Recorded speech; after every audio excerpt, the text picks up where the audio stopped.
আজকের ভিডিওতে আমরা কথা বলবো টেরাফর্মের স্টেট ফাইলটা নিয়ে এবং কিভাবে আমরা টেরাফর্ম স্টেট ফাইলটা রিমোটলি কনফিগার করতে পারি এবং কিভাবে আমরা ডাইনামোডিবি দ্বারা ওই স্টেট ফাইলটাকে আমরা লক করতে পারি।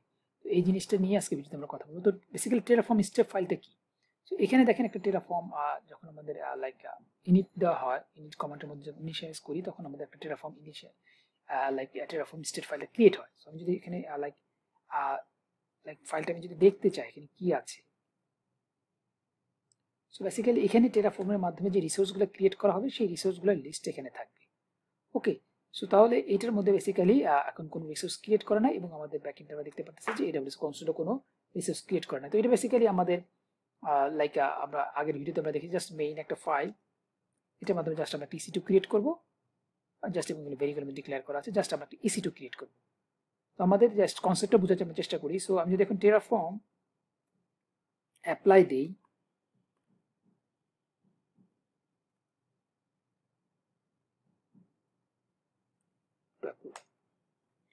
তাহলে বেসিক্যালি কি হবে, এই স্টেট ফাইলটার মধ্যে এই রিসোর্সের জিনিসগুলো এসে পড়বে, তাই না? সো এইখানে তাহলে এখন যেটা প্রবলেম হলো আমি যখন আমার লোকাল পিসি থেকে কাজ করতেছি তখন তাহলে আমি এই স্টেট ফাইলটা শুধু আমি একা ইউজ করতে পারবো, অন্য কেউ ইউজ করতে পারবে না, তাই না? কারণ আমার লোকাল পিসিতে অন্য কেউ অ্যাক্সেস করতে পারতেছে না। তো এইরকম যদি এরকম সিচুয়েশন হয় যে মনে করেন একটা প্রজেক্ট যেটার মধ্যে মাল্টিপল ডেভেলপাররা এই টেরাফর্মের স্টেট ফাইল ইউজ করবে, সেই ক্ষেত্রে তাহলে আমাদের কি করতে হবে? সেই ক্ষেত্রে বেসিক্যালি আমরা যেটা করব, আমাদের এই স্টেট ফাইলটা আমরা বেসিক্যালি রিমোটলি কনফিগার করব। তো রিমোটলি অনেকভাবে কনফিগার করা যায়। তো আমি যদি গুগলসে যাই, যদি একটু সার্চ দিই, এখানে অলরেডি আছে টেরাফর্ম স্টেট ফাইল লিখে যদি আমি এই প্রথমটাই, সো এখানে বেসিক্যালি অনেকভাবে করা যায়, এই অপশনগুলো দেওয়া আছে। এর মধ্যে সবচেয়ে বেশি ইজিয়েস্ট ওয়েটা হইতেছে গিয়ে আমরা S3 ফাইল দিয়ে কনফিগার করব। তো জাস্ট আমরা একটা ফাইল বানাবো, অথবা আমাদের main.tf ফাইলের মধ্যে আমরা ইচ্ছে করে রাখতে পারি। সো আমরা যদি চাই যে এই main.tf ফাইল, ইচ্ছা করলে আমরা এই ফাইলের মধ্যে এখানে আমরা লিখতে পারি, অথবা আমি একটা ডিফারেন্ট ফাইল ক্রিয়েট করতে পারি। দুইটা ভাবে করা যায়। তো বেস্ট ওয়ে হইতেছে গিয়ে আমরা একটা ডিফারেন্ট ফাইল ক্রিয়েট করব। ওকে, সো তাহলে আমরা যেটা করব, সো vi যে কোনো নাম দিতে পারি। সো ব্যাকএন্ড নামটা দিলে বেটার হয়। সো tf, সো আমি এই কোডটা জাস্ট কপি করে নিয়ে আসবো। এখন আমাদের কয়েকটা জিনিস লাগবে। এর মধ্যে কি লাগবে, এখানে আমাদের একটা বাকেট ক্রিয়েট করতে হবে, সেই বাকেটের নামটা দিতে হবে এবং বাকেটের কোন লোকেশনে এইটা সেভ হবে সেটা, এবং আমাদের বাকেটটা যেই রিজনে ক্রিয়েট করা হয়েছে সেই জিনিসটা আমাদের দিতে হবে। সো তাহলে আমরা একটা বাকেট ক্রিয়েট করি। সো আমাদের এখানে অলমোস্ট আই থিঙ্ক হয়ে গেছে, এটা যে টেরাফর্ম অ্যাপ্লাই দিয়ে আসছিলাম। সো দেখেন এটা ক্রিয়েট হয়ে গেছে। সো এটার মধ্যে বেসিক্যালি আমরা জিনিসগুলো অ্যাক্সেস করবো। সো আমি এখন একটা S3 ওপেন করি।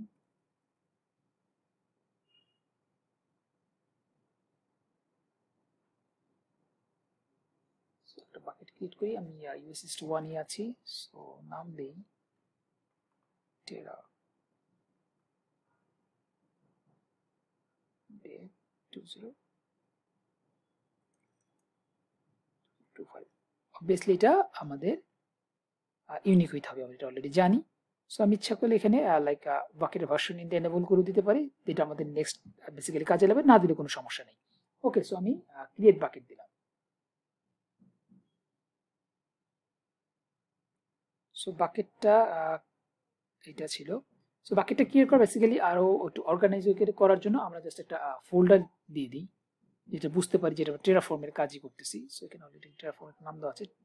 সো আমি জাস্ট বাকেটের ভিতরে একটা ফোল্ডার ক্রিয়েট করলাম টেরাফর্ম।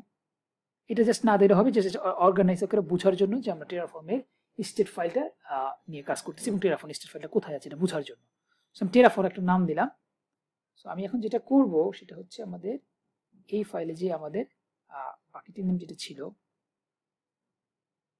তো আমরা দিচ্ছি টেরাফর্ম ডেভ 2025 এবং এইখানে বেসিক্যালি আমরা দিয়েছি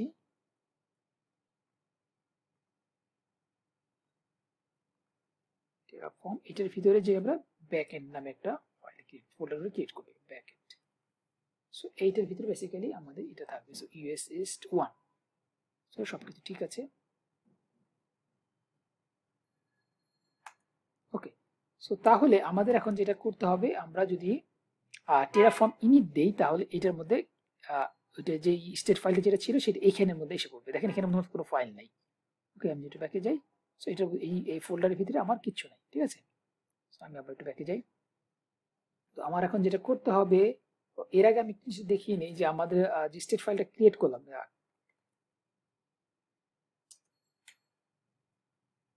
সো আমাদের স্টেট ফাইলটা ছিল এইটা। সো এটা আমি যেহেতু রিসোর্সটা ক্রিয়েট করছি, সব রিসোর্সের ইনফরমেশনগুলো বেসিক্যালি এখানে থাকে। আমাদের যে পুরো রিসোর্সের জিনিসগুলো আছে টিআরএফের মধ্যে যত রিসোর্স ক্রিয়েট করা হবে সব কিছু ইনফরমেশন এই স্টেট ফাইলের মধ্যে থাকবে।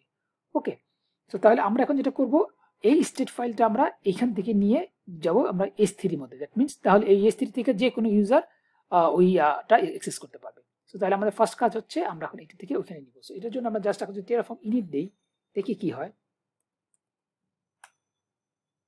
দেখেন ইনিশিয়ালাইজ ব্যাকএন্ড করতেছে সে। তাহলে এই আমার এখানে যে স্টেট ফাইলটা ছিল সেটাকে সে কপি করে নিয়ে যাবে, দেই কপি করে নিয়ে S3 এর মধ্যে নিয়ে যাবে। একটু ওয়েট করি। সো কপি করে নিয়ে গেছে। তো আমি যদি এখন এই টেরাফর্ম ফোল্ডার ভিতরে ঢুকি, রিফ্রেশ দেই, দেখেন ব্যাকএন্ড নামে একটা ফাইল ক্রিয়েট হয়েছে। তো এটা যদি আমি দেখতে চাই, সো আমরা যেই জিনিসগুলো দেখলাম সেম জিনিসটাই এইখানে এসে পড়ছে। ওকে, আমরা যেই স্টেট ফাইলটা ছিল সেই ফাইলটা এখানে এসে পড়ছে। তো এখন যদি লাইক আমি তাহলে ওই স্টেট ফাইলটা বেসিক্যালি ডিলিট করে দিই। সো আমার এই দুটো ফাইল লোকালি যে ফাইলটা আছে লাগবে না।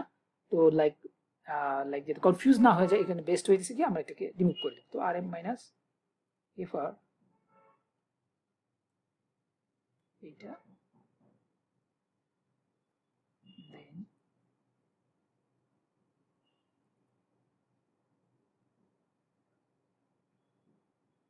এটা বেসিক্যালি তাহলে আমাদের কোনো স্টেট ফাইল লোকালি আর নাই, আমাদের স্টেট ফাইলটা এখন তাহলে আছে S3 এর ভিতরে।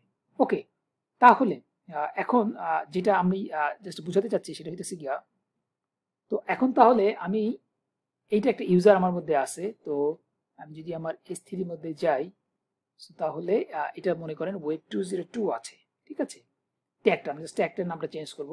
তো আমি যেটা আরেকটা কাজ করেছি কি, আমি এই সেম স্টেট ফাইলটা দিয়ে আমি আরেকটা ইউজার ক্রিয়েট করব। সো তাহলে আমার যেটা করতে হবে, এখানে আমি অলরেডি কি বলে ইউজার নামে আরেকটা ফোল্ডার ক্রিয়েট করেছি, user2। সো আমাদের ধরতে হবে যে লাইক ওইটার মধ্যে আচ্ছা, এটার মধ্যে আমাদের ই ফাইলগুলি আছে, ওই ফাইলগুলো আমি একটু ডিলিট করে দিই। সো বেটার হলে আমি আরেকটা টার্মিনাল ওপেন করি। ওকে, এখানের মধ্যে এটা আছে। সো এটার মধ্যে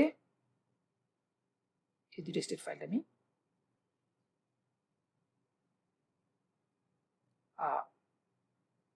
ডিলিট না করে আমি আগে S3 ডাইরেক্টের মধ্যে ব্যাকএন্ড ডাইরেক্টের মধ্যে কনফিগার করি। আর আরেকটা হইতেছে সুবিধা হইতেছে কি, আমি এই কোডটাকে ভিজুয়াল কোডে ওপেন করি, এটার জন্য আমার একটু সুবিধা হবে। সো আমি তাহলে এইটার মধ্যে ব্যাকএন্ড নামে এই ফোল্ডারটা আমি এখন ফাইলটা আমি user2 যেটা একটা ফোল্ডার ক্রিয়েট করছি সেটার মধ্যে নিয়ে যাব।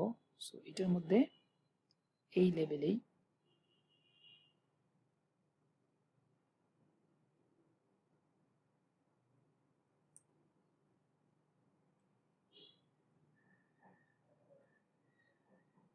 তো সেম ব্যাকএন্ডে সেম কনফিগারেশন ফাইলটা। সো এটা ধরে নিতেছে বেসিক্যালি আমি আর পুরোটা করলে জিনিসটা ক্লিয়ার হবে। সো আমি যেটা ধরে নিতেছি কি, এটার মধ্যে একটা ইউজার, এটার মধ্যে একটা ইউজার, দুইটা ইউজার দুইটা পিসি থেকে এখন এই একই সেম স্টেট ফাইলটা নিয়ে কাজ করবে, সেই জিনিসটা বোঝার জন্য আমি এটা করতেছি। সো আমরা তাহলে আগের মধ্যে আমরা ছিলাম হইতেছে গিয়া এটার ভিতরে, এটা হচ্ছে গিয়া রিমোট স্টেট এটার ভিতরে। তো এটার ভিতরে আমি আরেকটা ফোল্ডার করেছি ইউজার। সো এইটা একটা লাইক ইউজার, ওইটা আরেকটা ইউজার বোঝার জন্য আমি ডিফারেন্ট আরেকটা ডিরেক্টরি নিয়ে করতে পারতাম। আমি যদি এখন লাইক টেরাফর্ম ইনিট দেই, দেখি কি হয়।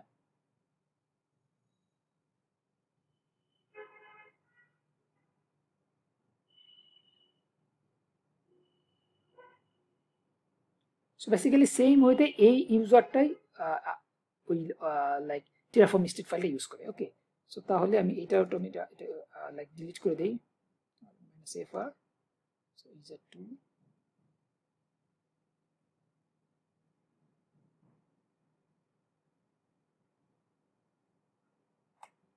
ওকে। সো তাহলে এটার মধ্যেও এই ইউজারটা হইতেছে গিয়া ওই S3 এর স্টেট ফাইলটা ইউজ করতেছে এবং এইটার মধ্যে এই ইউজারটা ওই স্টেট ফাইলটা ইউজ করতেছে। ওকে, ভিডিওটা পুরোটা দেখলে জিনিসটা আমার বেসিক্যালি ক্লিয়ার হবে। তো তাহলে আমি এখন যেটা কি করতে চাচ্ছি, আমি এখন তাহলে চাচ্ছি যে এই S3 স্টেট ফাইলটা নিয়ে দুইটা ইউজার বেসিক্যালি কাজ করবে, এই কারণে আমি দুইটা টার্মিনাল ওপেন করেছি। তো আমি এখন যেটা চাচ্ছি, প্রথমে যে ইউজারটা, সেই ইউজারটা মনে করেন লাইক VI মেইনের মধ্যে যা আমি জাস্ট কি করব, আচ্ছা আমি যে ভেরিয়েবল ডিক্লেয়ার করছি তো ভেরিয়েবলকে চেঞ্জ করতে হবে। সো VI এবার থেকে আমি এখানে যেটা করব সেটা হইতেছে গিয়া, মনে করেন এটা 3 দিলাম, আমাদের যে ট্যাগটা সেই ট্যাগটা আমি 3 দিলাম, সেভ করলাম। ওকে, সেমই স্টেট ফাইলটা যেহেতু নিয়ে কাজ করতেছে, দ্যাট মিনস সেই রিসোর্সটা নিয়ে কাজ করতেছে। সো সেম ওয়েতে আমি এটার মধ্যে আমি মনে করেন এটার মধ্যে 3 দিয়েছি, তো এটার মধ্যে 4 দেব। ওকে, এখন তাহলে কি হবে? সো আমি যদি প্রথম এটার থেকে টেরাফর্ম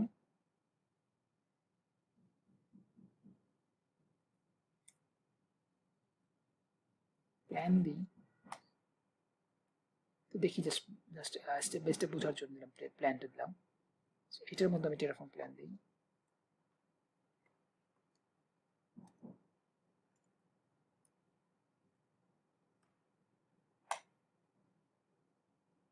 সো এটা তাহলে কি করতেছে, ওয়েব 2.0 থেকে 2.0.3 নামটা ইউজ করতেছে, এবং সেম ক্ষেত্রে এটাও কি করতেছে,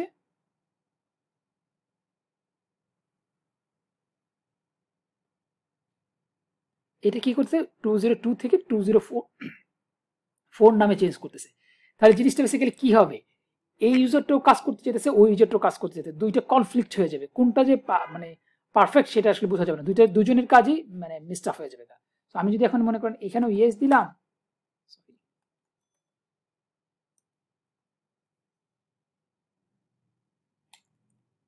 এরকম অ্যাপ্লাই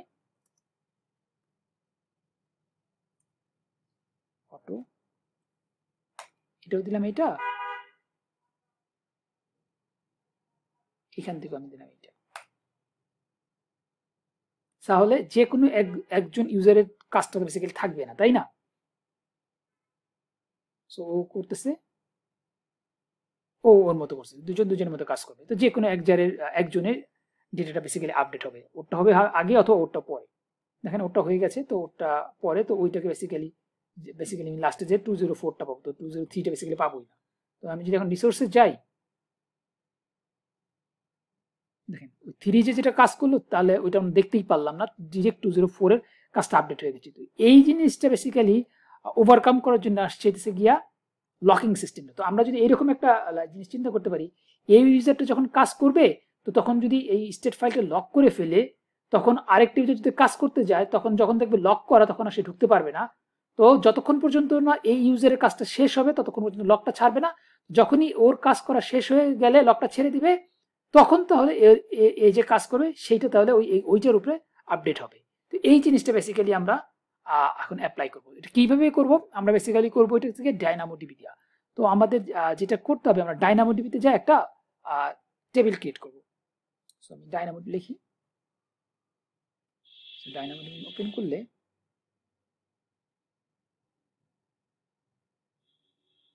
এখানে কোনো টেবিল নাই। সো আমি টেবিলে যাব, টেবিল ক্রিয়েট করবো, ক্রিয়েট টেবিল।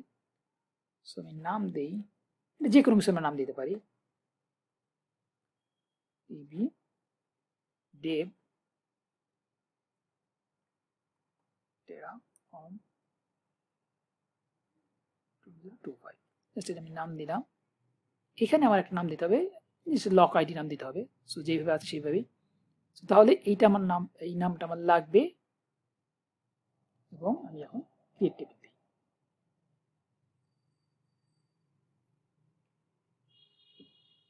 সো আমাদের এখন যেটা করতে হবে সেটা হচ্ছে আমাদের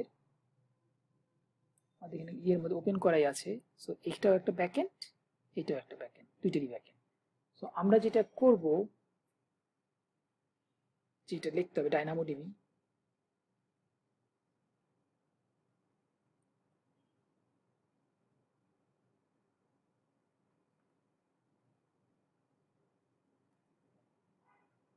ভ্যালু আমরা সরি কপি করে নিয়ে আসছিলাম, টেবিলের নাম এইটা। সো এই সেম লাইনটা আমরা ওইটার মধ্যে করব। সো তাহলে আমরা কি করলাম, জাস্ট লিখলাম DynamoDB আন্ডারস্কোর টেবিল, তারপর আমরা যেই ওই টেবিলটার নাম দিয়ে আসলাম সেই টেবিলের নামটা এইটা। ওকে, সো আমাদের এইটা একটা ফাইল ছিল আর একটা ছিল এইটা।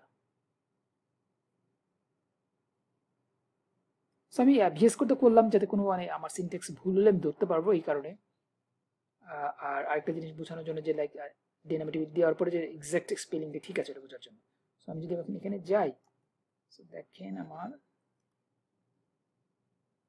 ব্যাকএন্ডের মধ্যে আমরা বেসিক্যালি এটা আনছি এবং ওইটার মধ্যে আমরা বেসিক্যালি আমরা এই লাইনটা অ্যাড করেছি। ওকে, আর আমি যদি টেবিলের মধ্যে যাই, এখন আমাদের DynamoDB টেবিলটা ক্রিয়েট হয়ে গেছে, এই টেবিলটা আমার ক্রিয়েট হয়ে গেছে। ওকে, এইটার মধ্যে এখন লকিং সিস্টেমটা অ্যাড হবে। তো আমি আবার একটু চেঞ্জ করি বেসিক্যালি। সো আমাদের যেটা ছিল প্রথমে যেটার মধ্যে যদি যাই, ক্যাট ভেরিয়েবলের মধ্যে যদি আমি যাই, ক্যাট না ভিআই দিয়ে করতে হবে। আমি এখন যেটা করব, প্রথম স্ক্রিন থেকে লাইক করলাম, এটাকে 5 সেভ করলাম, এটার থেকে আমি এখন লাইক 7 করলাম। ওকে, এখন তাহলে আমি কি করব, লাইক টেরাফর্ম প্যান দিয়ে দেখি কি হয়।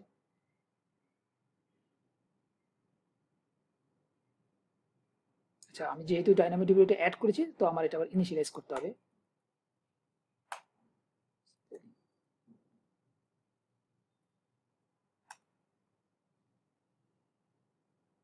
আমার একটু মার্জ করতে হবে, এখানে কমান্ডটা দেওয়া আছে মাইগ্রেট করার জন্য, যেহেতু রানিং ফাইলের উপর আমি চেঞ্জ করতেছি তো এই কারণে এটা করা লাগছে। তো ওইটা কিন্তু আবার সেম জিনিসটাই করা লাগবে।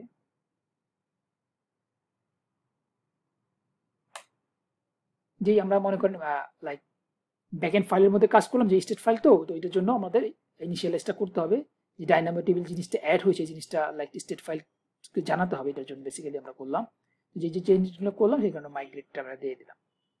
সো এটা হয়ে গেছে, এটা হয়ে গেছে। তো আমি এখন যদি প্রথম স্ক্রিনটা থেকে টেরাফর্ম প্ল্যান দেই,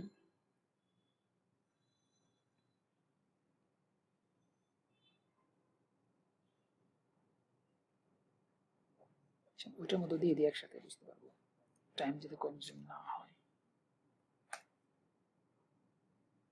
ওকে, এটা তাহলে কি করেছে, 2004 থেকে 2005 করেছি, আর এটার মধ্যে এখন আসেনি।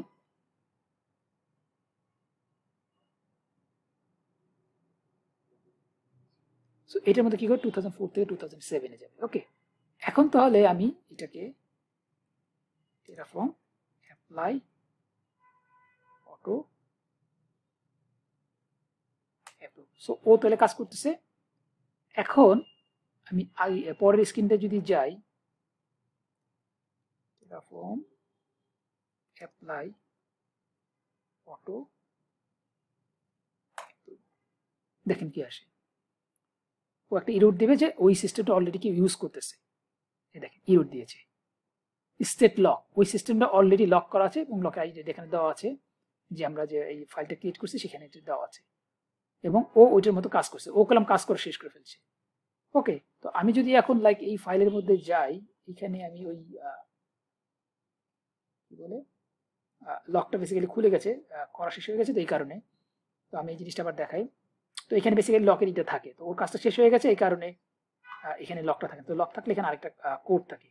কিন্তু আমি যদি আবার স্ক্রিনটায় যাই, এখন যদি তাহলে ও বেসিক্যালি করতে পারবে। ওকে, আগে যেহেতু করতে পারে নাই, ইরোড দিয়েছিল, ওর কাজটা শেষ, এই ইউজারের কাজটা শেষ, প্রথম ইউজারটা, তখন যদি অ্যাপ্লাই করে তাহলে ও করতে পারবে। ও যদি এখন কিছু করতে চায় বেসিক্যালি দিবে না, লক দেখাবে। আর আমি যদি এখানে একটু রিফ্রেশ দিই, দেখেন এই দেখেন একটা আইডি আসছে, ওই DynamoDBর মধ্যে একটা আইডি আসছে যে এই স্টেটটা লকিং অবস্থায় আছে, অন্য কেউ ইউজ করতে পারবে না। ও এখন প্রথম ইউজারটা ইরোড আসছে, ও ওর মতো কাজ করতেছে। সো তাহলে যেটা সুবিধা হলো, তাহলে এখন ওর কাজ শেষ হয়ে গেল, তাহলে ওই ওর কাজের উপরে কোনো হ্যাম্পার করবে না, ওর যেই নতুন আপডেটটা থাকবে সেইটার উপরে বেসিক্যালি ও কাজটা করবে। তাহলে এতে হবে কি, একটা ইউজার আরেকটা ইউজারের সাথে যে ওর কাজ কনফ্লিক্টে করে সেই জিনিসটা হবে না। এইটাই বেসিক্যালি টেরাফর্ম লক। তো আমার কাজটা শেষ হয়ে গেছে, ও লাইক এই কাজটা শেষ হয়ে গেছে। তো এখন যদি আমি এটা রিফ্রেশ দিই, এই লকিংটা থাকবে না, দেখেন লকিংটা চলে গেছে। এইটাই বেসিক্যালি আমি লাইক বোঝাতে চেষ্টা করতেছিলাম যে আমাদের তাহলে আজকের ভিডিওর যেটা মানে মেইন সারমর্ম হলো, তাহলে কি হলো, আমরা যখন একটা সিঙ্গেল ইউজার আমাদের লোকাল পিসিতে কাজ করে তখন তাহলে আমাদের স্টেট ফাইলটা লোকালি থাকে, তাহলে এই অন্য ইউজার এই জিনিসটা লাগতেছে না। কিন্তু যখনই আমাদের একটা প্রজেক্টের মধ্যে মাল্টিপল ইউজার কাজ করবে তখন স্টেট ফাইলটা লোকালি থাকলে হবে না, তখন স্টেট ফাইলটা আমাদের অবশ্যই লাইক ডাইনামিক্যালি থাকতে হবে বা রিমোটলি থাকতে হবে, যেটা সে অনেকে ইউজ করতে পারে। তো আমরা S3 মধ্যে আমাদের স্টেট ফাইলটা রাখছি, ওই S3 ফাইলটা লাইক মাল্টিপল ইউজার অ্যাক্সেস করতে পারতেছে। তো আমরা এখানে দুইটা ইউজারকে দেখিয়েছি, তো এটার মধ্যে ওই অ্যাক্সেস ফাইলটি ইউজ করতেছে, এটার মধ্যে ইউজারটা অ্যাক্সেস ফাইলটি অ্যাক্সেস করতেছে। বাট তখন সমস্যাটা হলো যে দুইটা ইউজার যাতে একই জিনিস সেম ভাবে করতে পারে, সেক্ষেত্রে গিয়া ওদের কাজটা কনফ্লিক্ট হয়ে যাবে, এই কারণে লকিং সিস্টেমটা অ্যাড করলাম। তো আমরা ডাইনামিডিবির মধ্যে লকিং সিস্টেমটা অ্যাড করলাম। তো একটা ইউজার যখন কাজ করবে তখন সে ওই স্টেটটাকে লক করে রাখবে, যতক্ষণ পর্যন্ত না ওই ইউজারের কাজটা শেষ হবে ততক্ষণ পর্যন্ত ওই স্টেটটা লকে থাকবে। ওর কাজ শেষ হয়ে গেলে লকিংটা খুলে দিবে, তখন আরেকটা ইউজার তার কাজটা আপডেট করতে পারবে। তো এইটাই ছিল বেসিক্যালি আজকে ভিডিওটা আশা করি আপনাদের ভালো লাগবে। তো ভিডিওটা ভালো লাগলে আপনারা অবশ্যই চ্যানেলটা সাবস্ক্রাইব করবেন। নেক্সট ভিডিওতে আমরা টেরাফর্মের অন্য কোনো টপিকস নিয়ে কথা বলবো। সেই পর্যন্ত আপনারা ভালো থাকেন। আল্লাহ হাফেজ।